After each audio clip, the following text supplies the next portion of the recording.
Përshëndetje zonja dhe zotrinj, këtë edicion informativ e filloj me një ngjarje të rënd e cila ka ndodhur në fshatin Rëstelic të Dragashit.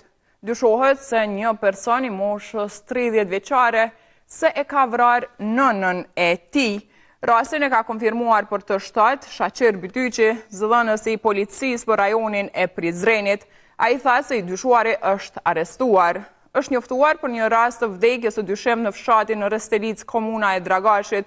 Sipas informatave fillestare, dyshohet se një person mashkull rreth 30 vjeçar e ka privuar nga jeta nënën e tij, rreth 60 vjeçare. I dyshuari, sipas të dhënave paraprake, ka pasur probleme të shëndetit mendor. Nga ekzaminimi fillestar në vendin e ngjarjes, nuk është vrejtur mjeti me të cilën dyshohet se është kryer vepra penale, ndërsa viktima ka pësuar disa lëndime në regionin e Kokës. I dyshuari është arrestuar nga policia dhe është ndaluar për procedura të mëtejme ligjore. Sektori rajonal i hetimeve, në bashkërendim me prokurorin e shtetit, është duke ndërmarrë të gjitha veprimet hetimore të nevojshme me qëllim të zbardhjes së plotë të rrethanave të këtij rasti, deklaroi ai.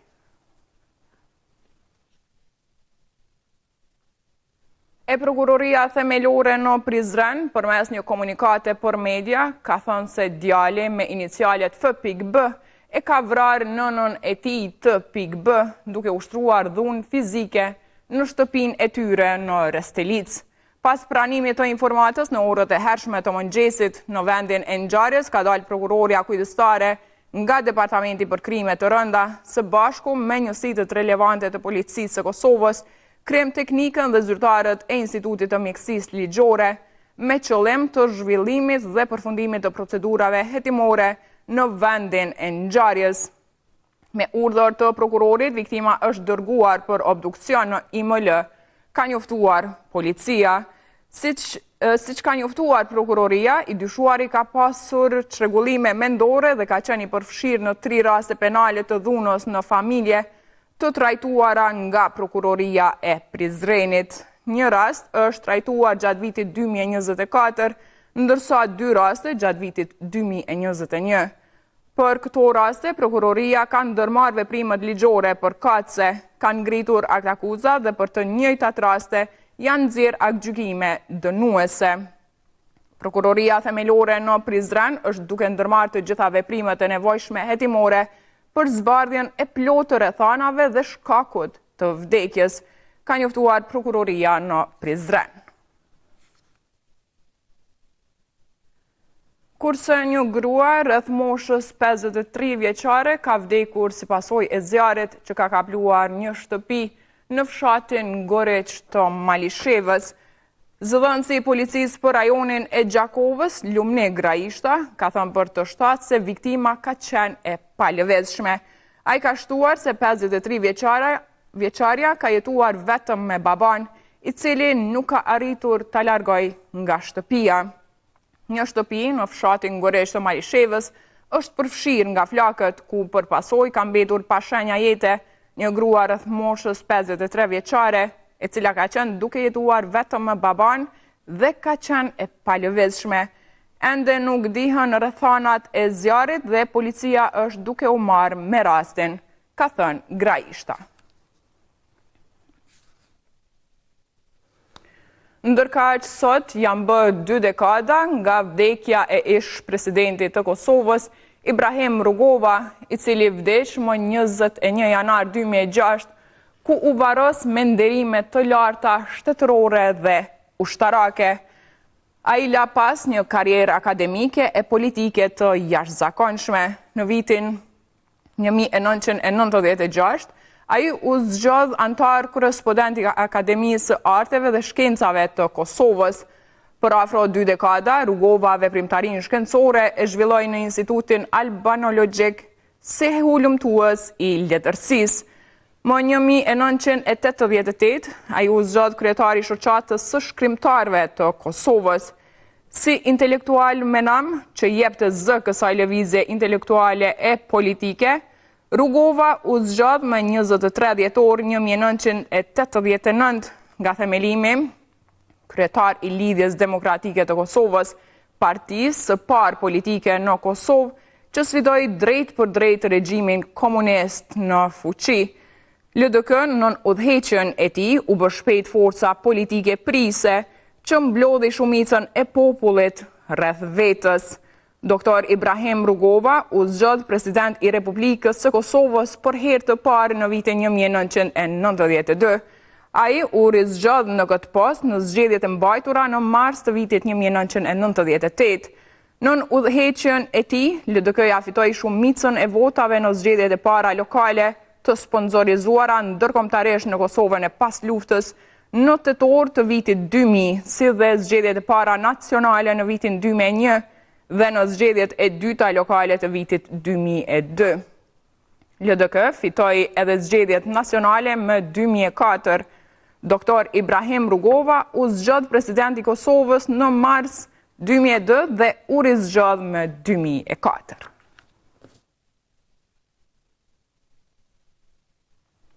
Në 20 vjetorin e vdekjes së ish presidentit të Kosovës Ibrahim Rugova, presidentja Vjosa Osmani, bashkë me familjen e tij, kanë bërë homazhe tek varri i tij në Velani, nga ku tha se ai e bëri bashkë gjithë popullin e Kosovës rreth kauzës për liri, pavarësi dhe demokraci.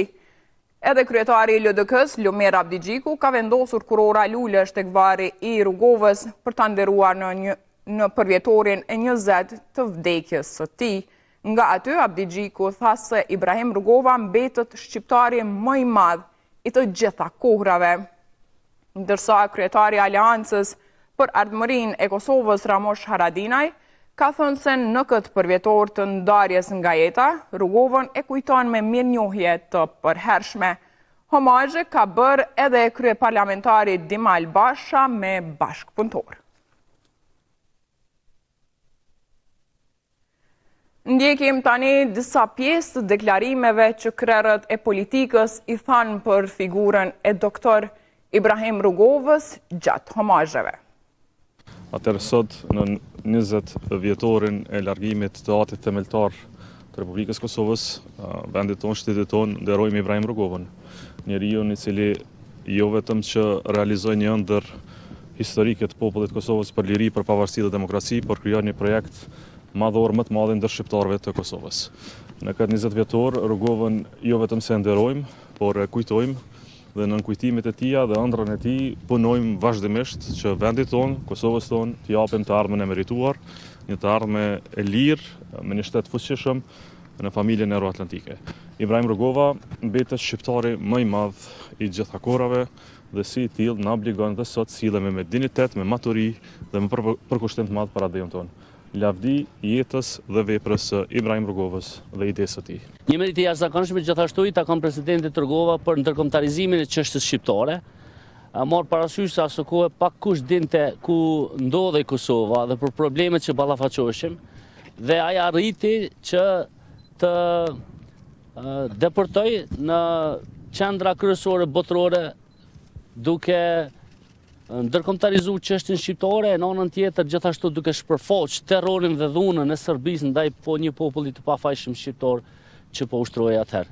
Presidenti Rugova gjithashtu ka rol të rëndësishëm në procese të ndryshme, përfshija të Rambujes, në themelimin e institucioneve të pas luftës.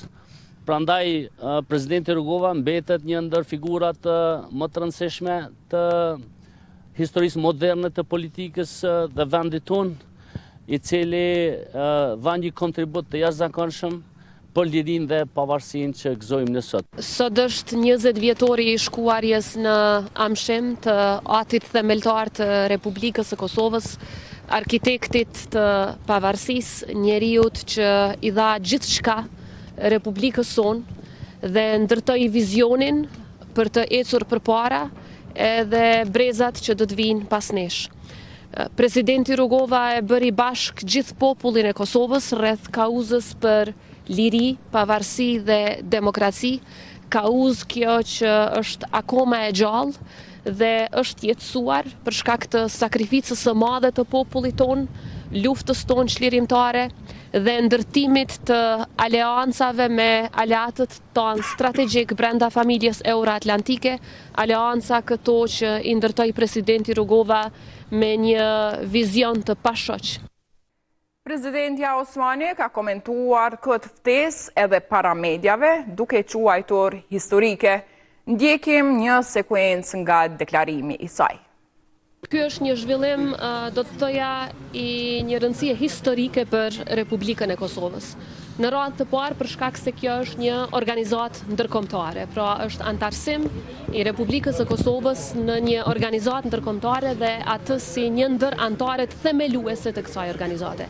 Në radhë të dytë, për shkak se kjo organizatë themelohet nga Shtetet e Bashkuara të Amerikës, aleati ynë strategjik, dhe në radhë të tretë, për shkak se SBA-t ka përzgjedhur pikërisht Kosovën në mesin e disa shteteve që janë anëtare themeluese, duke pasur parasysh përvojën e Kosovës në shtet ndërtim, në ndërtim të paqes, në ndërtim të aleancave, përvojë kjo që do të mund të ndihmojë në ndërtimin e paqes edhe në vende të tjera të botës. Ndërsa në margjina të forumit ekonomik botror në Davos, Kryeministri në detyrë i Republikës së Kosovës, Albin Kurti, u takua me Kryeministrin e Luksemburgut, Luc Frieden. Kurti shprehu mirënjohjen ndaj Luksemburgut për përkrajen e saj të vazhdueshme ndaj shtetit tonë të gjitha etapet e shtetëndërtimit. Në vijim, ai theksoi progresin demokratik dhe ekonomik të vendit dhe synimet e Kosovës për antarësim në Bashkimin Evropian, Këshillin e Evropës dhe NATO. Gjërsa falenderoi Luksemburgun për mbështetjen ndaj Kosovës në këto procese.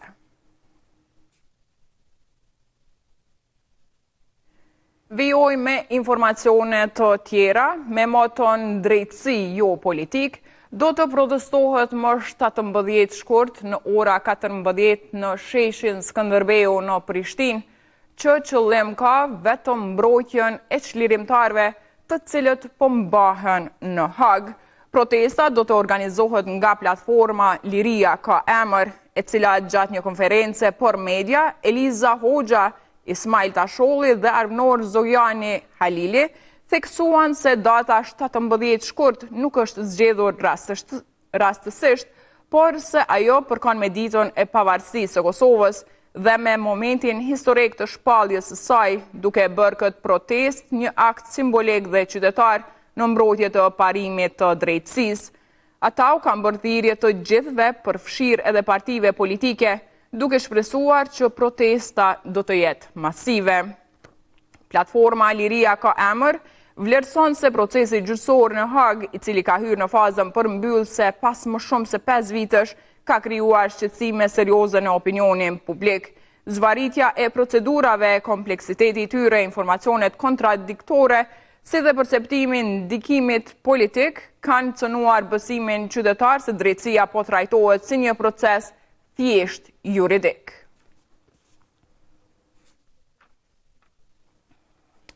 Ndërsa Asociacioni i Gazetarëve të Kosovës ka njoftuar se gazetari Lirim Mehmetaj është kërcënuar me vrasje. Mehmetaj është kërcënuar në rrjetin social Facebook. Një koment kërcënues në Facebook ndaj tij, mes tjerash, thotë: 3 okthira me t'i shprazën lultballit frik e kije, thuhet në njoftim.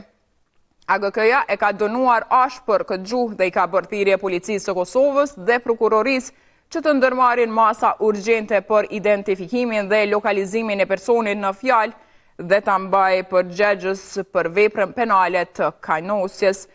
Ky kërcënim kaq serioz vën në rrezik sigurinë fizike të Mehmetajt dhe redaksisë që ai udhëheq. Prandaj AGK-ja fton policinë e Kosovës që të ofrojë masa mbrojtëse, thuhet në njoftim.